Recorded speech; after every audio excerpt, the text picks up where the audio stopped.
వినుకొండ పట్టణంలోని 27, 28 వార్డు తెలుగుదేశం పార్టీకి చెందిన సుమారు 100 కుటుంబాలు వైఎస్ఆర్ కాంగ్రెస్ పార్టీలోకి చేరగా వారికి వినుకొండ శాసనసభ్యులు బొల్ల బ్రహ్మనాయుడు పార్టీ కండువా కప్పి పార్టీలోకి ఆహ్వానించారు. ఈ సందర్భంగా మాట్లాడుతూ పార్టీలో చేరిన ప్రతి ఒక్కరికి తగిన గుర్తింపు, గౌరవం ఇస్తామని హామీ ఇచ్చారు. వినుకొండలో ఒక వర్ణంకు చెందిన వారు మా పెత్తనమే కొనసాగాలనే కలలు కంటున్నారని, వారి కలలు కలలుగానే ఉంటాయని అన్నారు. బ్రహ్మనాయుడిని ఓడించేందుకు దొంగలు అందరూ ఏకమయ్యారన్న విషయం ప్రజలు గమనించాలని తెలిపారు. ఆనాడు ముసుగులో ఉండి నా ఓటమికి అన్ని విధాలుగా ప్రయత్నాలు చేశారు, కానీ ఎక్కడా కూడా నన్ను ఏమీ చేయలేకపోయారు. నేను ఆ ముసుగు తొలగించుకొని నాపై అసత్య ప్రచారాలు చేస్తూ పబ్బం గడుపుతున్నారని విమర్శించారు.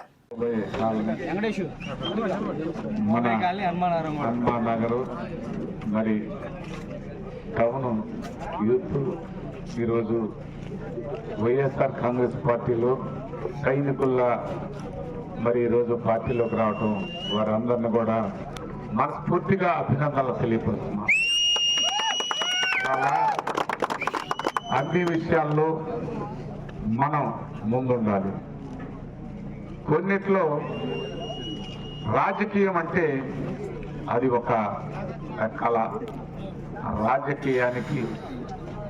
రాజకీయంలోకి మనం అడుగుపెట్టిన శుభ సందర్భంగా మనం రేపు ప్రజలకు మంచి చేయాలంటే రాజకీయం అవసరం ఉందని, ఆ రాజకీయంగా మనం ముందుండాలంటే వైఎస్ఆర్ కాంగ్రెస్ పార్టీలో మీ యూత్కి మంచి సముచిత స్థానం లభించడమే కాదు, యూత్కి మంచి అవకాశాలు కూడా ఏర్పాటు చేస్తామని ఈ సందర్భంగా తెలియపరుస్తున్నాను. వైఎస్ఆర్ కాంగ్రెస్ పార్టీ అంటే తెలుగుదేశం పార్టీ వాళ్ళలాగా అబద్ధాలకు, అన్యాయాలు చేయడానికో ఎక్కడ కూడా వాటన్నిటినీ ఖండించగలిగిన కెపాసిటీ, క్యాపబిలిటీ ఉన్న నాయకత్వమే ఈ రోజు వైఎస్ఆర్ కాంగ్రెస్ పార్టీ అని మీ అందరికి కూడా ఈ సందర్భంగా తెలియపరుస్తున్నాను. వైఎస్ఆర్ కాంగ్రెస్ పార్టీ అంటే పేదల పార్టీ, వైఎస్ఆర్ కాంగ్రెస్ పార్టీ అంటే ఎస్సీల పార్టీ, వైఎస్ఆర్ కాంగ్రెస్ పార్టీ అంటే బీసీల పార్టీ, వైఎస్ఆర్ కాంగ్రెస్ పార్టీ అంటే ఎస్టీల పార్టీ, వైఎస్ఆర్ కాంగ్రెస్ పార్టీ అంటే ఎస్టీల పార్టీ, వైఎస్ఆర్ కాంగ్రెస్ పార్టీ అంటే పేదవాళ్ళ పార్టీ, చిన్న సన్న బడుగు బలహీన వర్గాల అందరి పార్టీ వైఎస్ఆర్ కాంగ్రెస్ పార్టీ. ఒక్కరి పార్టీ దొరల పార్టీ తెలుగుదేశం పార్టీ. దొరల పాలనని మనం అందరం కూడా గతంలోనే పూర్తి స్థాయిలో భూస్థాపితం అయిపోవడానికి ఇది ఒక అవకాశం.